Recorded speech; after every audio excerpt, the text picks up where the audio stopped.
right, welcome everyone. As people shuffle in the virtual door here and dust off the virtual snow on this winter night, we'll get started with introductions. I'm Elizabeth Malone, and on behalf of Vermont Humanities, I welcome you to our January 1st Wednesdays event, 100 Years of Solitude, the Bible of Latin America with Ilan Stavans. We extend our thanks to our library host partners, as well as to all the generous underwriters who made this possible. And with that, I'll turn things over to Bob. Thank you, Elizabeth. I'm Bob Jolly, director of the St. Johnsbury Athenaeum. Very pleased to know you're here, though I can't see you, but we have a big crowd and that's exciting to us. In just a few minutes, I will welcome our distinguished speaker, Professor Ilan Stavans. I'm just going to mention the underwriters and some information about the formatting of the talk. The statewide underwriter for the first Wednesday series is the Institute of Museum and Library Services, the IMLS, as we like to say, a federal agency administered through the Vermont Department of Libraries. The series underwriter is the Peter Gilbert Fund. The Athenaeum underwriters are Adler and McCabe, PLC, and the Friends of the St. Johnsbury Athenaeum. Please note that this talk is being recorded for possible rebroadcast later. We won't unmute anyone given the size of the crowd. Please ask your questions via the chat function and we'll ask Professor Stavans as many as possible at the end of his talk. Tomorrow, you'll receive a survey on this presentation from Vermont Humanities. They love to get your feedback, so if you can fill that out and send it to them, that would be great. Next month, the Athenaeum First Wednesday program will be with Chantilly Gander on Lucy Terry Prince, Witness, Voice, and Politics Within the American Tradition. You can see the remaining schedule of events at the Athenaeum and at the 8 other Vermont libraries at vermonthumanities.org. Ilan Stavans is Louis Sebring Professor of Humanities, Latin American and Latino Culture at Amherst College. His most recent books are How Yiddish Changed America and How America Changed Yiddish, Popol Vuh, a retelling, and Jewish Literature, a very short introduction. And that was a very short biographical introduction. If you know Professor Stavans, you know the breadth of his work. If you are not familiar or want to see the breadth of his writings, go to the Amherst College faculty page for Professor Stavans, and you will see the tremendous amount of work he's produced in the last many decades. Here is Professor Ilan Stavans. Thank you, Bob Jolly, very much for the introduction and for your kind words. It's wonderful to see you again, and it's wonderful to be at least virtually at the St. Johnsbury Athenaeum. It's a wonderful place. I love every time I visit it, and I wish I was there in person. Given the circumstances, this is the best that we do and we can at the moment. I always begin my talks with first Wednesdays celebrating you Vermonters for the extraordinary program that you have built through public libraries, bringing speakers from all sides in terms of themes, all sides in terms of geography, all sides in terms of ideological views, to the banquet of culture that is indeed a public library, and to do it rigorously, consistently in those Wednesdays. I think it is a staple that the rest of the country should imitate. It's a wonderful idea, and I am very proud to have been part of it for what seems like many years. In fact, exactly a year ago, on January 6th, I was getting ready to give a talk on First Wednesdays when I, in the afternoon, was watching the television, the way many of you, I'm sure, were as well, and then received a phone call from the head of the Vermont Humanities to ask me if I thought it would be a good idea to give the lecture or if we should cancel it instead. We pondered it. We went back and forth. And I invoked my father, who was an actor, a theater actor, and who did everything, even in moments of tragedy, to make it to the stage, not because it was his professional responsibility, but because it was a civic duty as well to engage others, especially in times of distraction or trouble or junctures that are crucial. And that felt like a big test. I am very happy to say that we decided to go ahead. Many people showed up, and I look back a year ago and I'm proud of that decision. And I'm proud of the engagement that we had, even in that tumultuous moment in American history and in our own individual histories. I thank you in particular, Vermonters and the First Wednesday organizers, because you are inviting me to talk about my favorite book, 100 Años de Soledad, 100 Years of Solitude. This is the book that I have read and reread so many times. It almost feels as it is in my blood. It maps a history that is engraved in my own perspective of the world. And it very often makes me think of a line that Leon Edel, the biographer of James Joyce, said once about Ulysses. He said that if Dublin, if Ireland in general, but Dublin in particular, were to disappear magically from the face of the earth, we could use James Joyce's Ulysses as a resource to build it as close as possible. I would say the same thing about 100 Años de Soledad, 100 Years of Solitude. If for any reason Latin America was not where it is, if a Martian or an intergalactic being descended on Earth and wanted to understand what Latin America is all about, what the DNA of the region, and more particularly Colombia, and more focusedly the region of Colombia on the Caribbean, Atlantic side, in the where Barranquilla is, where Gabriel García Márquez was born, it would be through the pages of 100 Years of Solitude. I don't believe that literature can be perfect. I think that the nature, the quality of the classics, and God knows this is a classic, is that they are by definition imperfect. But successive readings, the passion, the devotion that readers bring to it over time, generation after generation, approaches some kind of perfection or pushes them to a conception of as close to the perfect book as it is possible.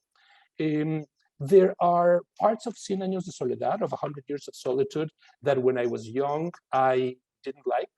And now that I am 60, there are parts of 100 Years of Solitude that I could conceive of in different ways. But frankly, if I took the book, shook it, and let all the letters go up in the air, and then allowed them to land again on the page, it would be my hope and my fortune as well that they would descend exactly where they were before I shook that book. Because it seems to me that García Márquez came very, very, very close to just doing exactly what ought to be done with this particular story.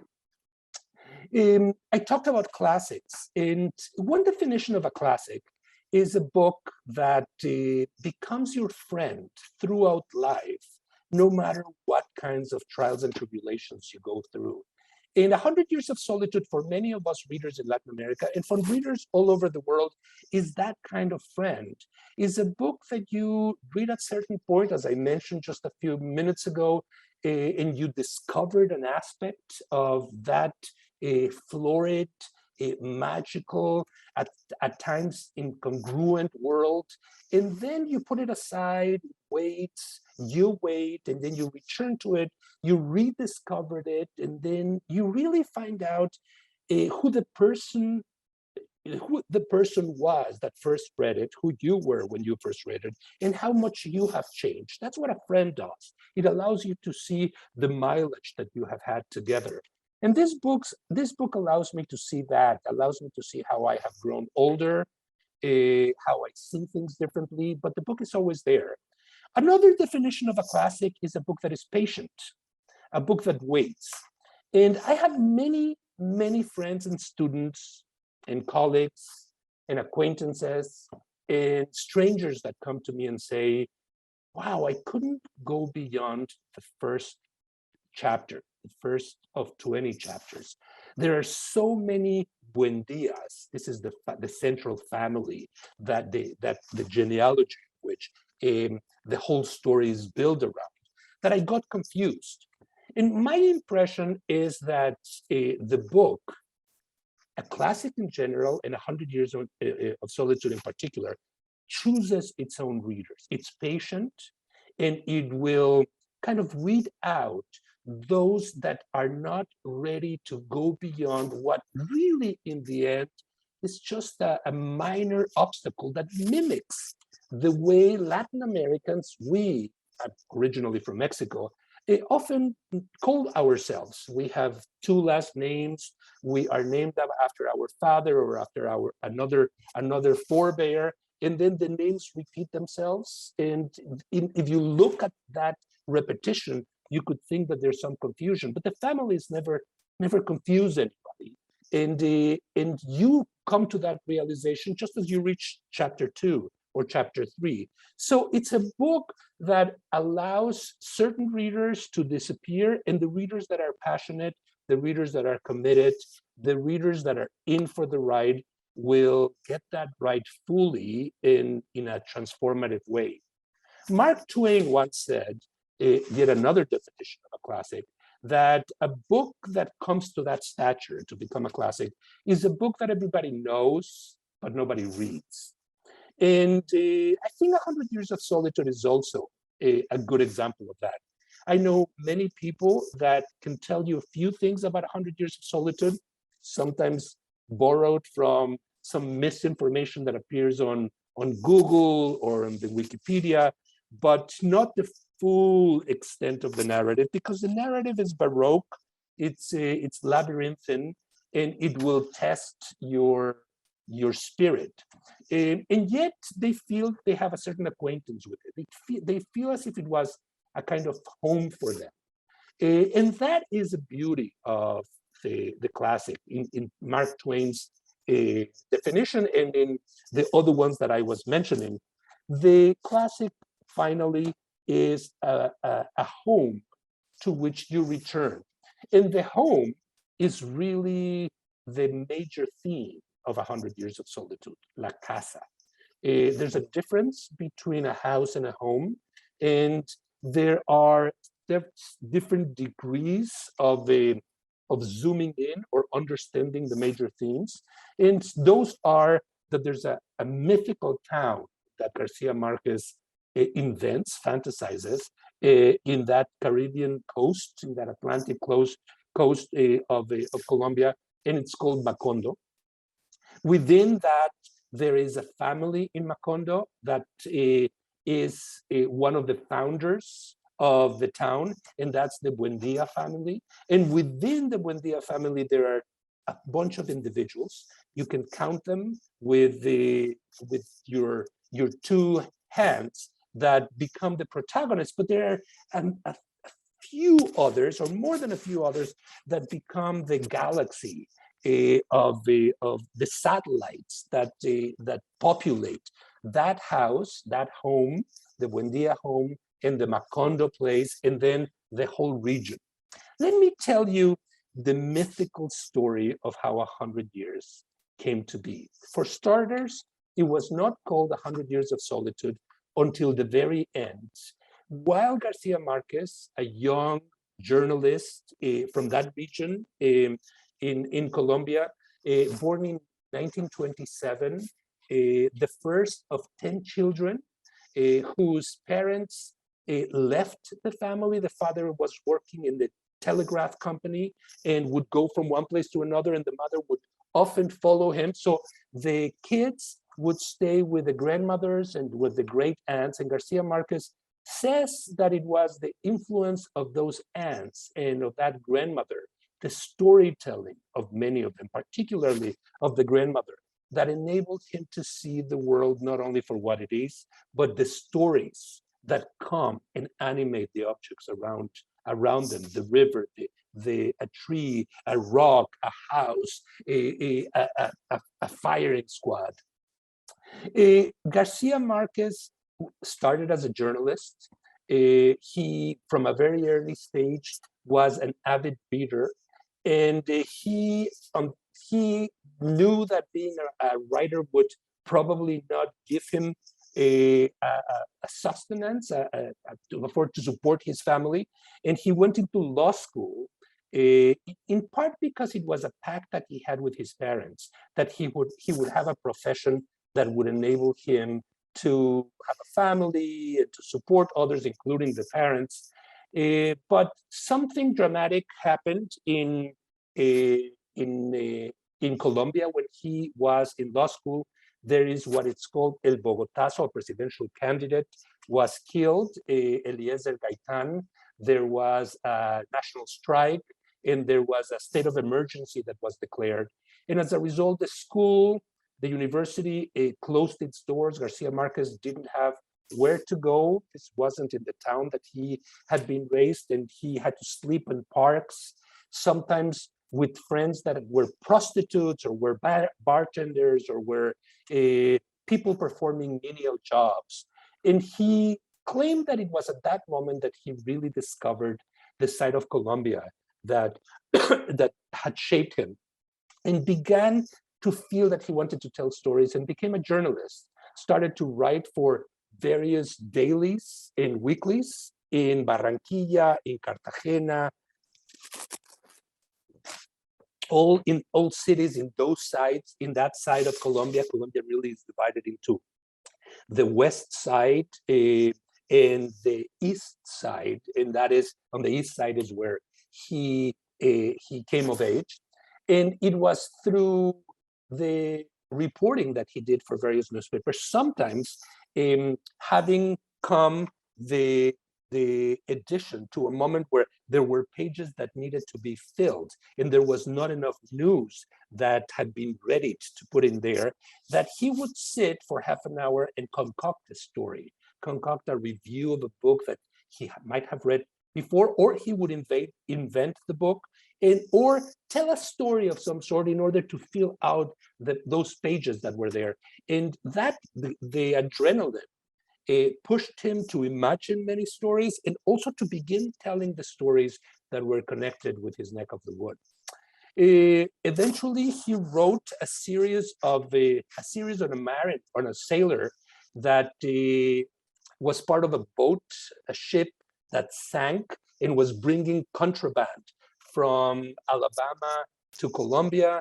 He exposed in that series the hypocritical approach of the then government of Colombia in allowing soldiers and sailors connected with the Marines to bring in the contraband, but prohibiting it from others that were not government related.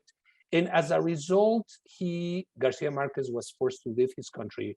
He went to Europe, he went to Russia, he ended up in Spain, in Paris, and eventually in Mexico. And this is where the story of 100 Years of Solitude really takes shape. He was by then, and I'm talking about 1964, 1965, already a married man. His wife, Mercedes, with his wife, Mercedes, he had 2 children, and they were going on their Volkswagen. They were of very limited means. He was working as a journalist in various newspapers in Mexico, when he had an idea to tell the rise and fall of this mythical town that he had been thinking about, and to tell it through the prism of this family, the Buendia family. And according to his telling of the story, it was driving to Acapulco where the first line of 100 Years of Solitude suddenly instantaneously came to him. Muchos años después, frente al pelotón de fusilamiento, el coronel Aureliano Buendía había de recordar aquella tarde remota en que su padre lo llevó a conocer el hielo. Many years later, if facing the firing squad, Coronel Aureliano Buendía would remember that fateful day, that fateful afternoon when his father took him to know or to get acquainted with ice. And that lightning bolt, that strike, made him turn around to Mercedes and said, I think I have the first line of the novel. And I don't know what to do with it. And Mercedes, she went by Mercedes, said, well, if you feel it is so deep and so fateful, let's turn around and go sit and write it. And after some hesitation, they turned around, went back halfway from Mexico to Acapulco, returned to Mexico City, and García Márquez isolated, quarantined himself for 18 months, doing nothing, gave up his job. Mercedes had to pawn different items and properties that they had in the house in order to support themselves. There were friends that contributed to the family's finances, but he did nothing than write 100 Years of Solitude from beginning to end. He tells it that he wrote it from that very first sentence to the last sentence. The book is made, as I mentioned at the beginning, of 20 chapters. Incredible that in 1965, when he started writing, there were no computers, and yet I have counted the words in each of these 20 writers, and if he had written them in a computer, they all have more or less the same length. They all have more or less the same consistency. They have an astonishing homogeneity of style, of content distribution. Each of the chapters will go forward and backwards in time. That is one of the beauties of this novel, that tells the rise and fall of this family and of this town, but in a circular way. You get the impression that time is not linear, but it is the myth of the eternal return. And he does it also in very biblical terms. And I want to invoke here the subtitle of my talk, 100 Years of Solitude, the Bible of Latin America, because I think that this book is as close a depiction of how Latin America came to be what it is, through mythical, folkloric, and narrative storytelling in a way that is surely fictional, but also combines with history, and that gives you a taste of how this region of the world sees itself. In Shakespeare's legendary quote from Hamlet, it is a mirror up to nature. But also because García Márquez was a secular man, an agnostic, and for a long time, a communist who didn't believe in God, and certainly was very skeptical of religion, but from a very early age had been a reader of the Bible for the stories themselves, not for the theological component, just as he had been also a reader of the 1001 Nights, the Arabian Nights. And both of them are constantly being referred to, being invoked. There are moments in which a character is born and is put in a basket on a river that reminds you of Moses. There are moments where there are huge epidemics or rainstorms or wars or a fateful action that reminds you of the Israelites fighting their enemies. There are figures that are connected with Bathsheba in the Book of David, or with Joseph, or with Cain and Abel, depending on how you see it, but always from a kind of secular light perspective.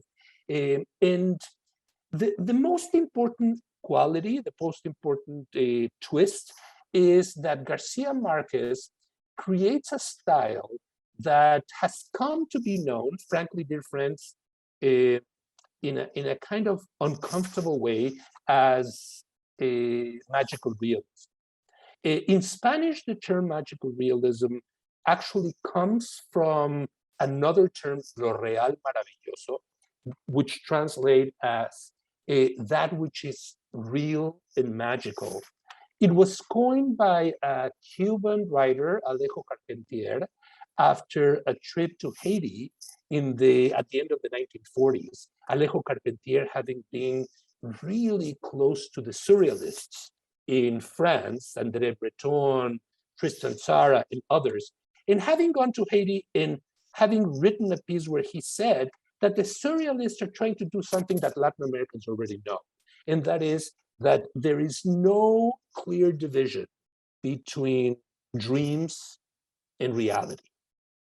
That dreams end where reality begins, and that they two are constantly intertwined, in that it is impossible to distinguish between fiction and nonfiction. We live in a world where the two of them get interconnected in dramatic ways. I want to call attention to a fact that is, in my view, very important in Latin America, and that whenever I reach this point of the lecture, I bring forth. When you go to bookstores in Latin America, they are not divided in fiction, nonfiction, poetry, or fiction, memoir, poetry. They are simply put in the section of literature. It is the duty or the responsibility, or it falls into the hands of the reader to decide what is real and what is unreal. But most Latin Americans, they will tell you, I don't really care. It could be real, it could be not, it could be unreal. What is the obsession with trying to divide one and the other?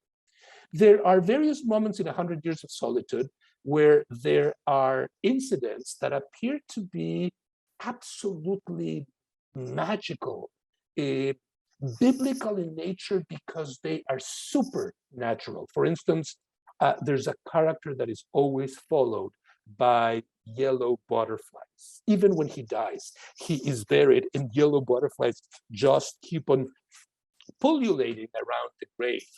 There is an epidemic of insomnia, and people begin to forget things to such degree that they have to start writing little messages, as in Montessori, that say, this is a cow.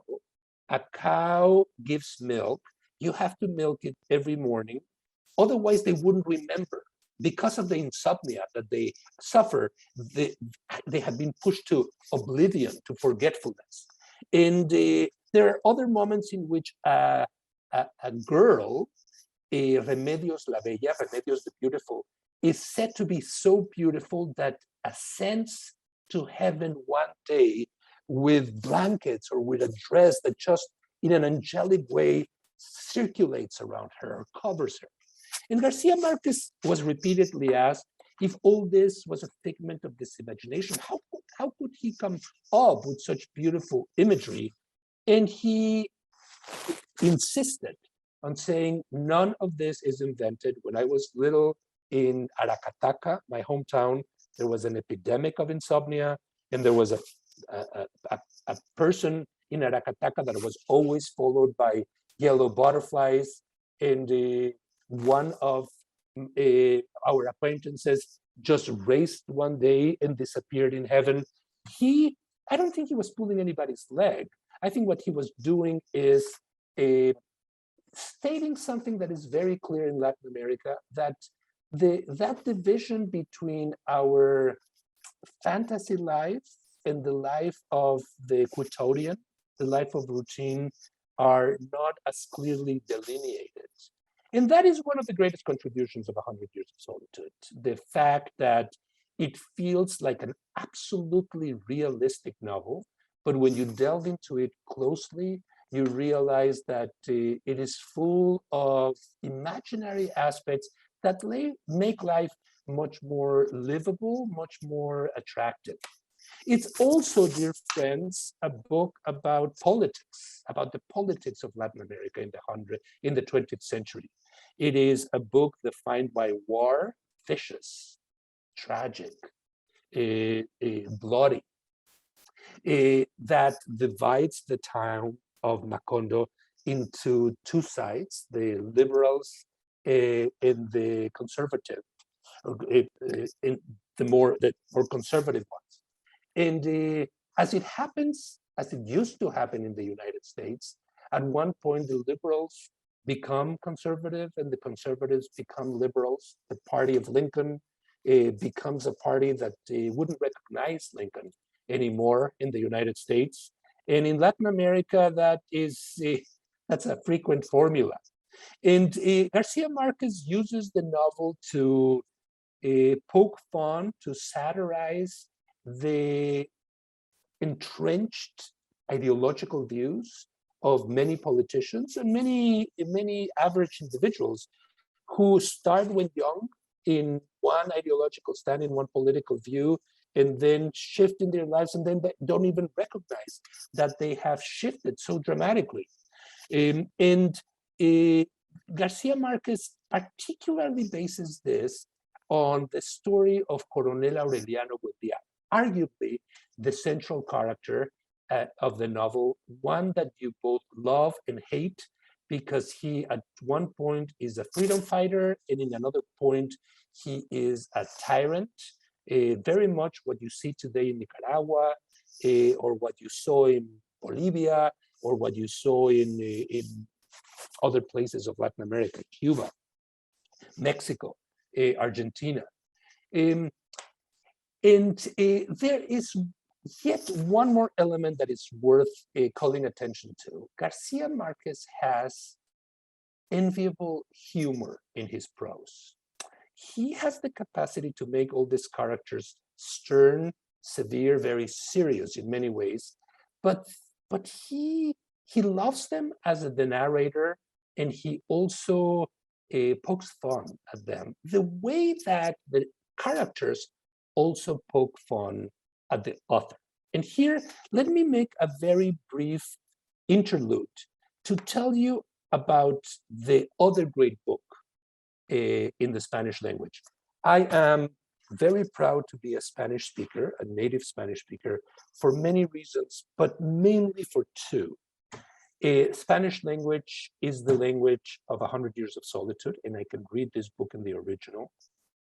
Believe me, it's one of the greatest pleasures to be able to just feel the texture, to smell the flowers, the food, the carnal intensity of the book.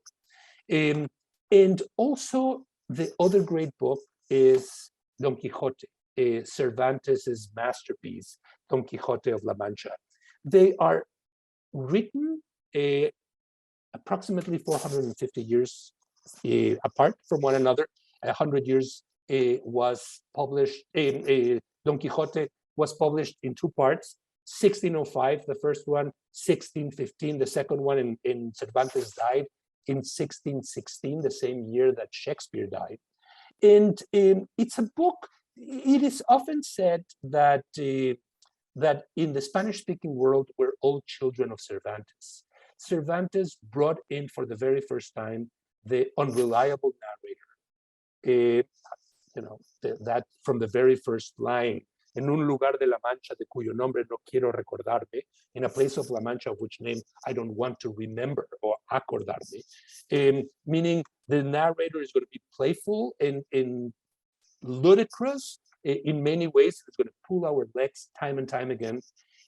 Garcia Marquez inherits this part, and you don't figure out as a reader who is telling the story. You get the impression that it's a third-person narrator until the story advances in a number of ways, and then you enter all sorts of complicated relationships with this narrator who's mysterious and again is unreliable. The other thing that Garcia Marquez learns from Cervantes is the creation of a dreamer, Don Quixote, who has the capacity to turn his dreams in such a way that the world itself starts dreaming with him.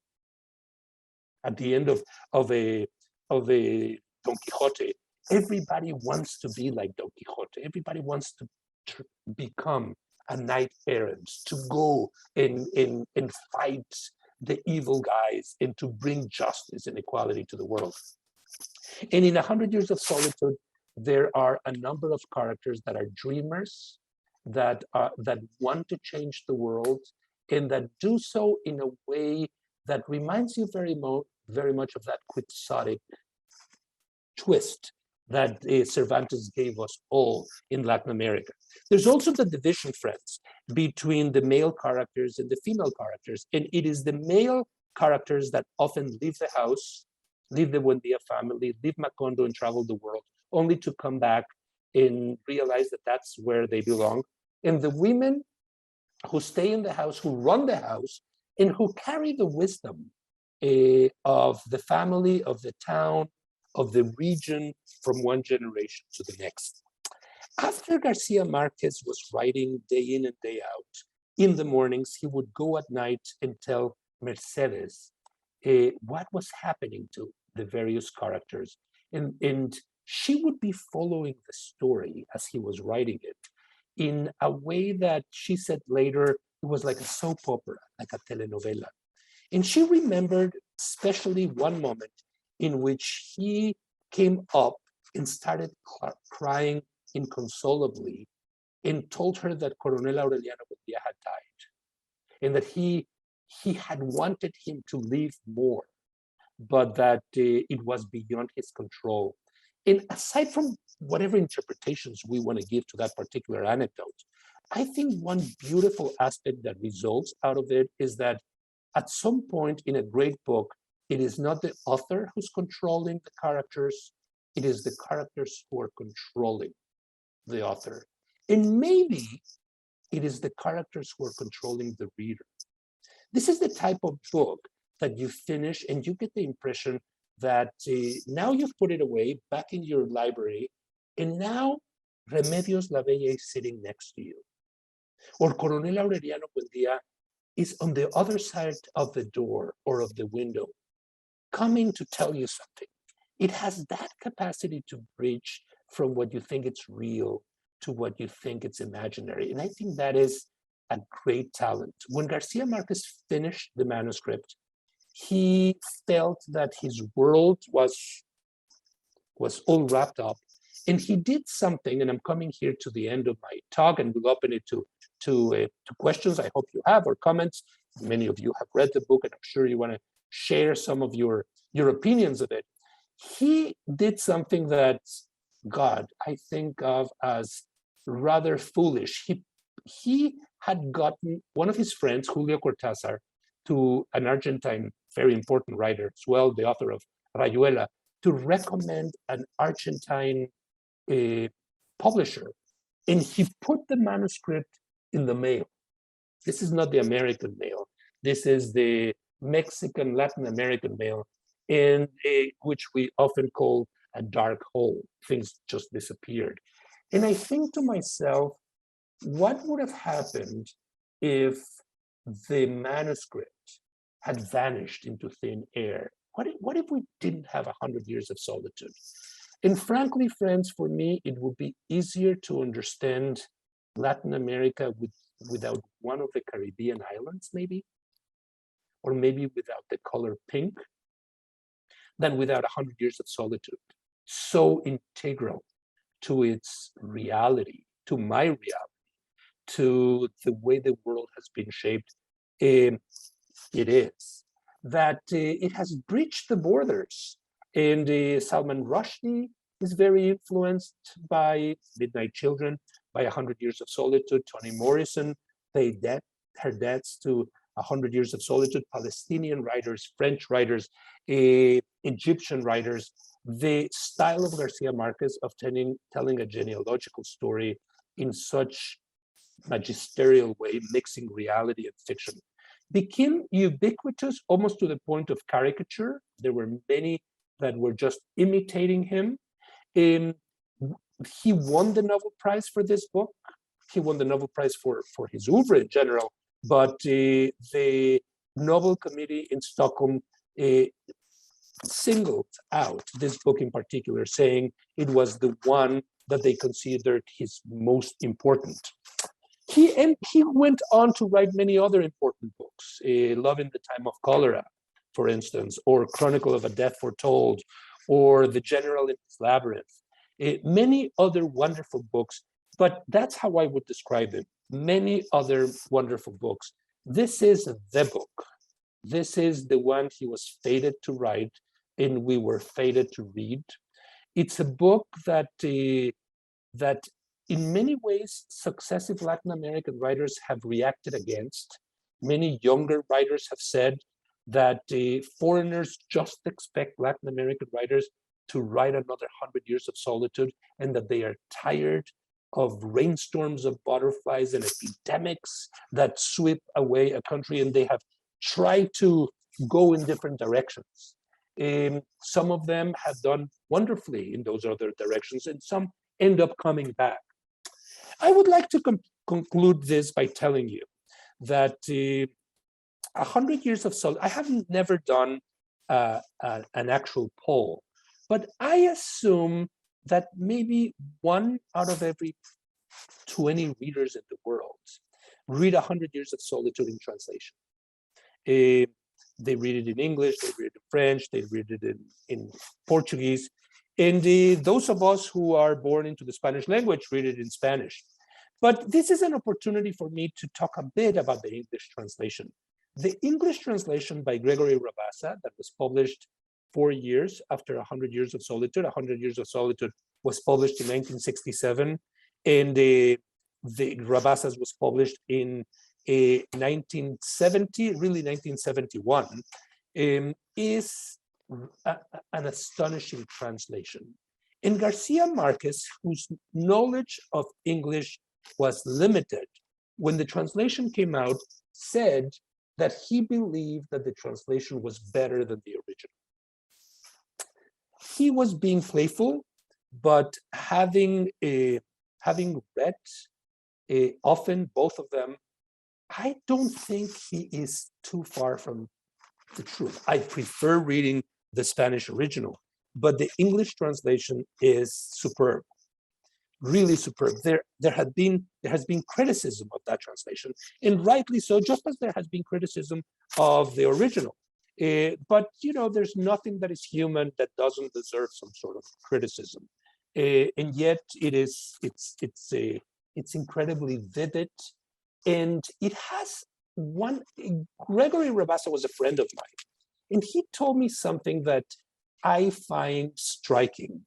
He said to me several times that that when he was contacted by the American publisher to translate 100 Years of Solitude, he had heard a lot about it, and he said he wanted to do it, but he was busy doing other things. So he said, yes, but in a year or so. And then he did something he hadn't done before. He decided not to read the book before translating it. He decided to begin translating it as he read the book. Now, this might sound like another strategy by a translator, but I believe that there's a freshness to the translation that has much to do with the fact that Greg Rabassa is discovering the book as he's translating it, and he's being surprised, shaken, overwhelmed, stunned by it. In that sense of wonder, that sense of amazement, it comes through in the translation. And there's one more interesting aspect. There is nothing that is missing from the English translation, and yet, if you are a freak of a huge fan of the novel, almost to become obsessed with it, or maybe not almost, clearly to become obsessed with it, I have counted the words in both of them, and there are approximately 2,200 less words in English, in the English translation than in the Spanish. And yet the two books do exactly the same. And I wonder if you need about 2,200 less words to say the same thing in English. I wonder if the structure of the language is so that it's more compact, that plays with adjectives in different ways and with compound words. Whatever the case is, it's slightly shorter, but don't be fooled. It is just as good. I have read the French translation. I have read the Portuguese translation. I have read the Hebrew translation. All of them wonderful, but I think that the one by Rabassa is the best. Last point, the title. At first, the book was, as I mentioned, the manuscript was called La Casa. And only at the very end does the book become 100 Years of Solitude. I think it's a magical, beautiful title. But if you count the amount of historical time that happens in the book, it's really not 100 years.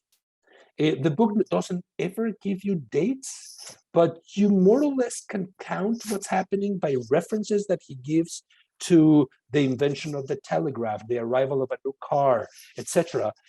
Some war that is happening somewhere else. And it could be that the book is about 100 and maybe 17 years of solitude, but it wouldn't have been a good title, 117 Years of Solitude, 100 Years of Solitude, 100 años de soledad, and also not 100 years of loneliness, 100 years of solitude. There's a big difference between loneliness and solitude. We in the quarantine, we in the age of COVID, know what both words mean, loneliness, solitude.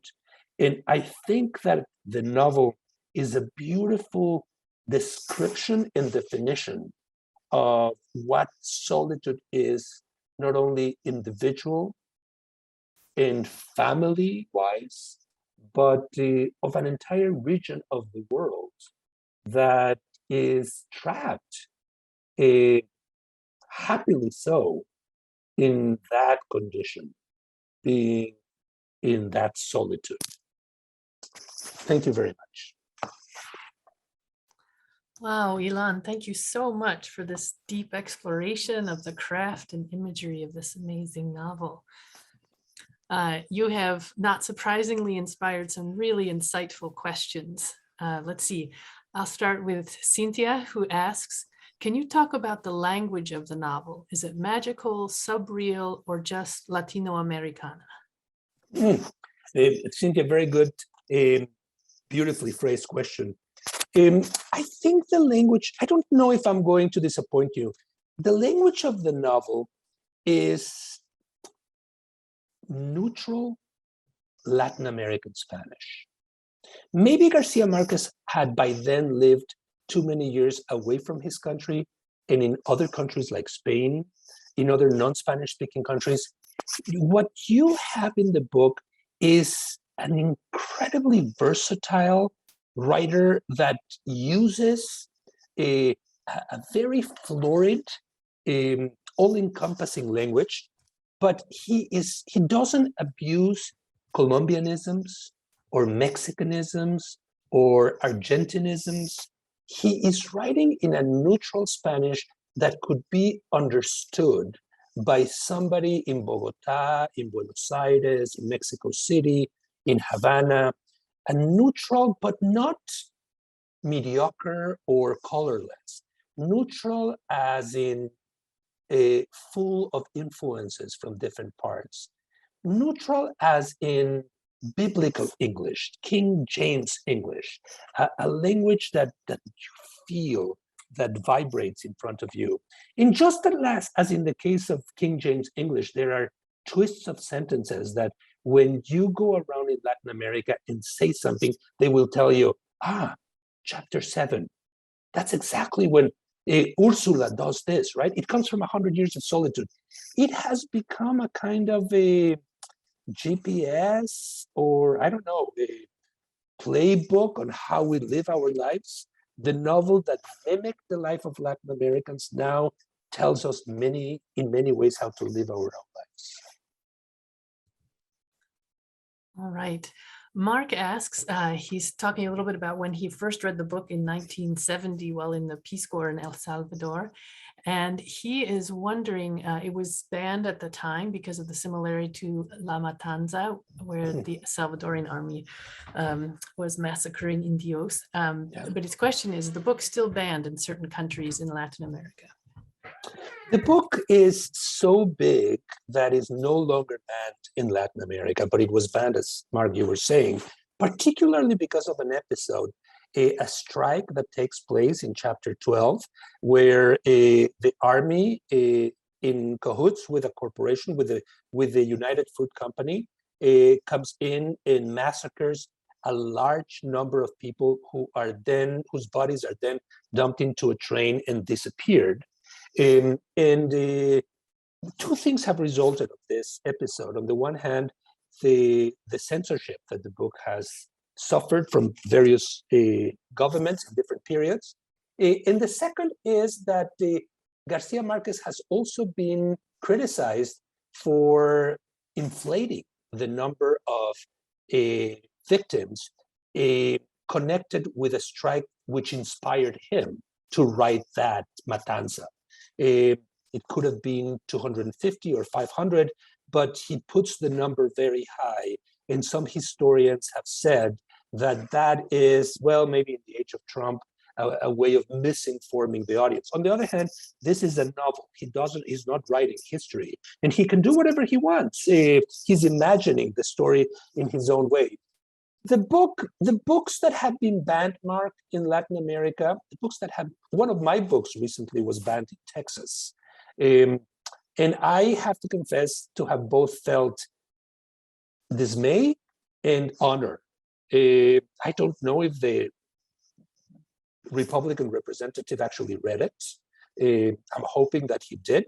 I'm thinking that he didn't. But what happens when a book is banned is that sales increase because people are interested in it. And in no small part, the banning, the forbidding of 100 Years of Solitude helped the book become what it ended up becoming. But now it is such a staple that I don't think there would be there are foolish dictators, but I don't think that foolish in order to ban this book. García Márquez has the stature of Simón Bolívar in Latin America. He's another discoverer of the entire region. All right, another fantastic question. Does García Márquez pulling his support from Heberto Batilla after Batilla's detainment in Cuba negate García Márquez's sincerity with Latin American culture or politics? A very good question. I will resort to the famous dilemma: when you don't like an artist's politics, do you dump the work into the garbage? You know, I adore Shakespeare. There is a period of Shakespeare's life, the dark years, about which we know nothing. And sometimes I ask my students, what if we discovered that in those unknown years of Shakespeare's life, we find out that he had been a murderer, or that he had done something that we would deem absolutely unacceptable? Would we stop performing Othello and Macbeth and Hamlet and so on? It's a complicated issue. I don't think that in the case of García Márquez, the complication is that monumental. Look, Latin America has polarized its writers from the very beginning. This is a region where a large percentage of the population, now less so than before, didn't have access to knowledge, was illiterate. And the writers from the region took upon themselves the role of being spokespeople vis-a-vis power, to stand up to the powers that be. And sometimes in doing so would take positions that would, by part of the readership or by part of the population, be deemed unacceptable. As far as I'm concerned, Garcia Marquez didn't kill anybody. He helped some people in Cuba to leave Cuba. He also orchestrated a number of efforts in Colombia in order to help those that were victims of the drug cartels. But his politics are radical. He was a very close friend of Fidel Castro, and some people will not read him as a result. I think they would be missing a wonderful, wonderful novel, but I understand where the question is coming from. Yeah, great question, Erica. Let's see. Now we have a question from Jane. Jane says, I'm interested in Borges as a precursor on Marquez. They seem connected. Could you comment? Yes, thank you. Thank you for bringing Borges. Borges, Jorge Luis Borges, the great Latin American master, born in Argentina, 1899, dead in Switzerland, in Geneva in 1986. The author of The Aleph and Pierre Menard and Emma Zuns, a man who, like Milton and likely like Homer, became blind at the age of 50. He knew he was going to become blind, and he still continued writing and reading. A passionate reader who said, I would very much support this view, that he was a better reader than a writer. He was a superb writer, but one of his dreams was to be as good a reader as possible, and that's mine as well.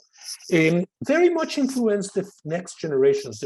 He was born 28 years before Garcia Marquez, and they had very different politics. Borges was a center-right, and according to some, a right-winger, though I'm not sure that's the case. He did shake the hand of Augusto Pinochet when he visited Chile, and it is said that the Nobel Committee in Stockholm decided not to give him the Nobel Prize for that reason.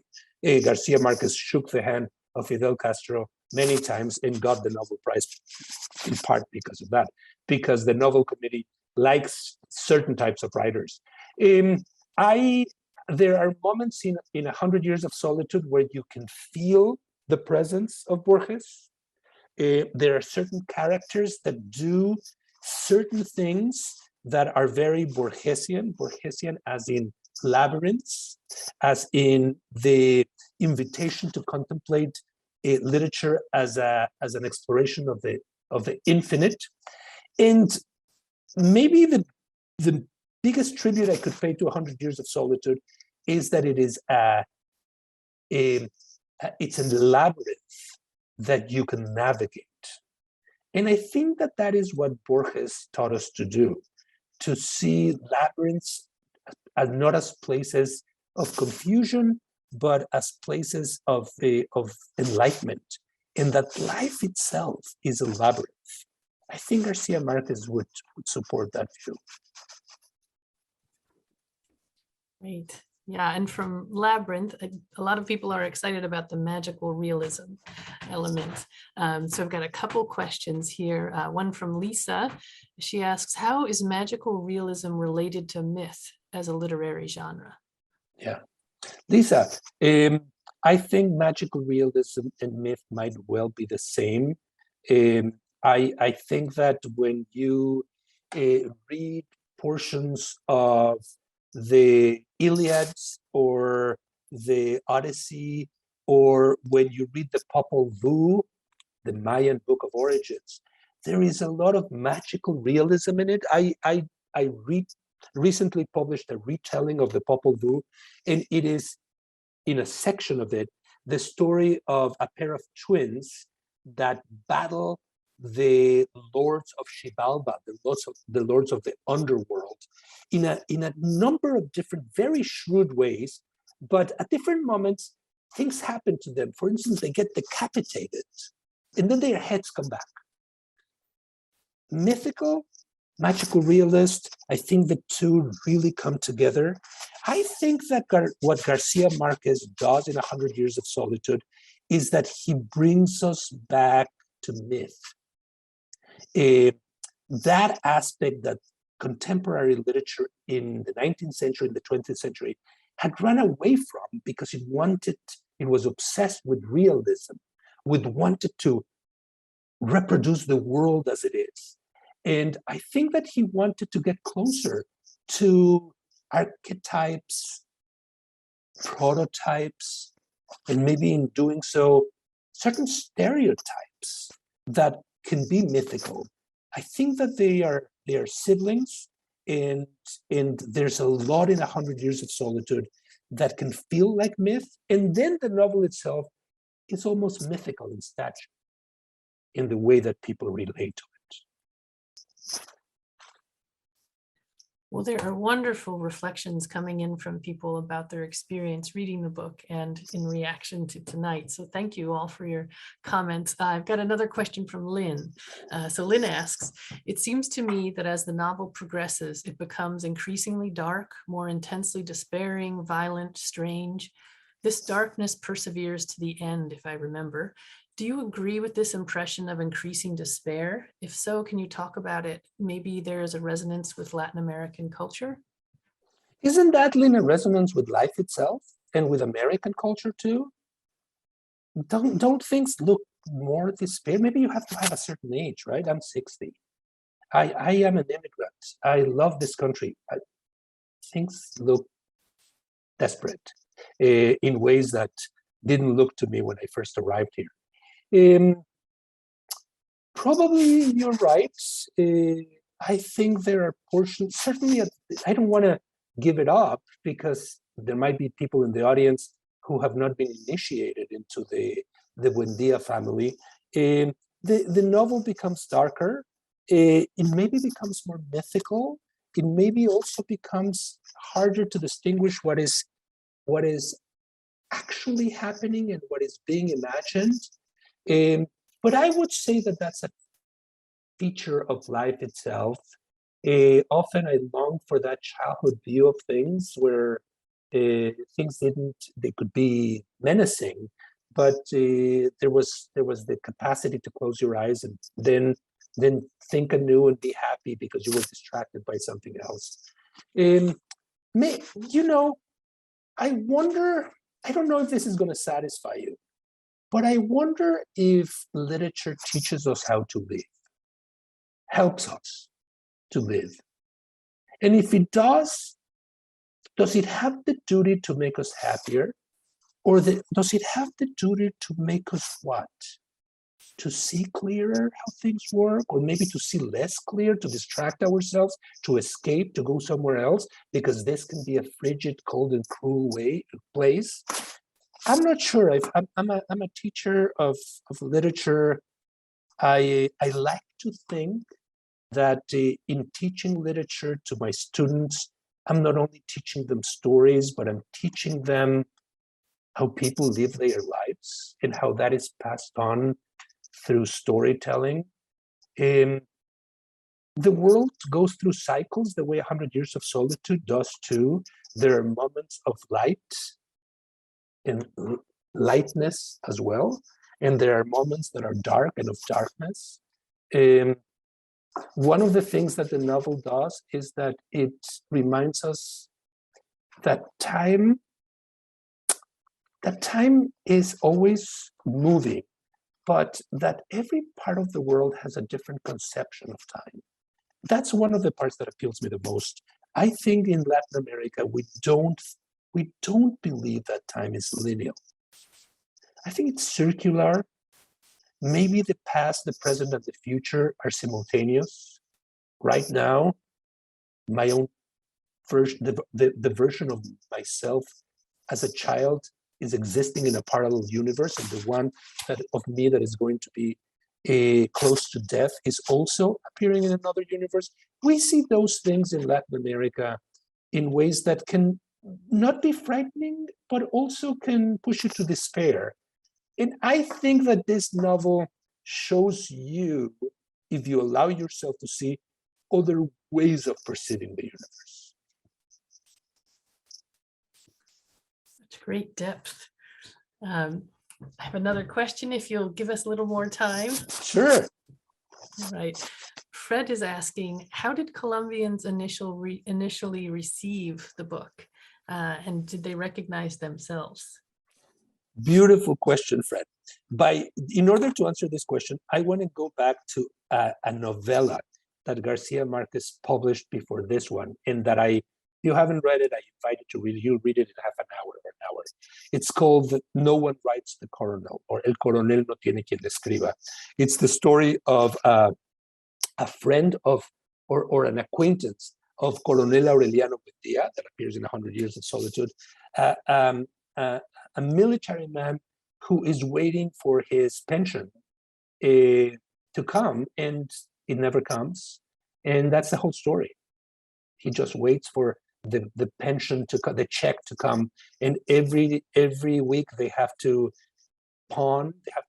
He and his wife sell something else because they can no longer survive, because the country will not recognize those who fought in the Civil War and should be receiving a pension. There's a moment in that novella, Fred, where he goes to the post office, and in the post office he sees a newspaper, and in the newspaper there are only news about Europe. And one of the characters tells somebody else, isn't it funny?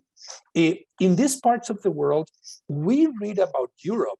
I wonder if in Europe they only read about us. It's the kind of a censorship that occurs in your neck of the wood that is always allowing newspapers to talk about somewhere else. And in that same section, there is a moment where the same character says, in order to be someone in your own country, the gringos and the Europeans have to think that you have some value. So the answer to your question is, when first published, the novel was not taken very seriously in Colombia until the Argentines, the Mexicans, the Spaniards, then the Americans and the French thought it was a great masterpiece. The Colombians woke up and thought, of course, who else but a Colombian would write such a book? Wow, it's amazing how things change as years go by. Michael has a question for you as well. Michael's question is, Vargas Llosa characterizes García Márquez as deicidal. What are your thoughts about this idea with respect to this book? Yes. Vargas Llosa and García Márquez were very close friends. They were roommates, and they both ended up winning the Nobel Prize. One is Peruvian, the other one is Colombian. García Márquez was born in 1927, Vargas Llosa in 1936. Both belong to the same movement of the Latin American boom writers, but they ended up fighting for a woman, and one punched the other one in the face and never took to each other again. A very Latin American story, very, very soap opera story. Vargas Llosa wrote his doctoral dissertation at the Universidad Complutense on 100 Years of Solitude, and you're right, he called it Historia de un Deicidio, the story of a history of a deicide. It's a wonderful book. Vargas Llosa is a wonderful novelist, but he might be even a sharper literary critic, though he's not really known that much for that. And the argument that he makes is that this is, in 100 Years of Solitude, García Márquez creates a world where God is no longer needed, where God is put aside or killed. It's a very interesting argument, in large part because God shows up in different moments, represented by a priest figure and by a charlatan that shows up. I think he pushes it a little far for me. I don't know if God plays such an important role, unless you describe the narrator as a godlike figure. But as always with a good literary critic, it makes you think. It pushes you to interpret the book in different ways, and that alone is very valuable.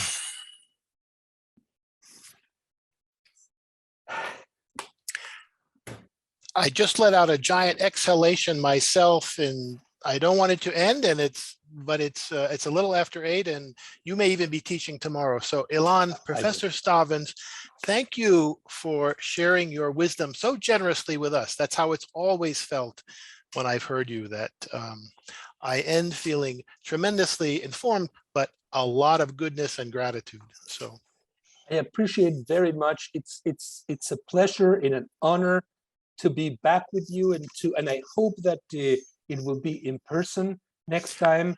And just keep reading these books.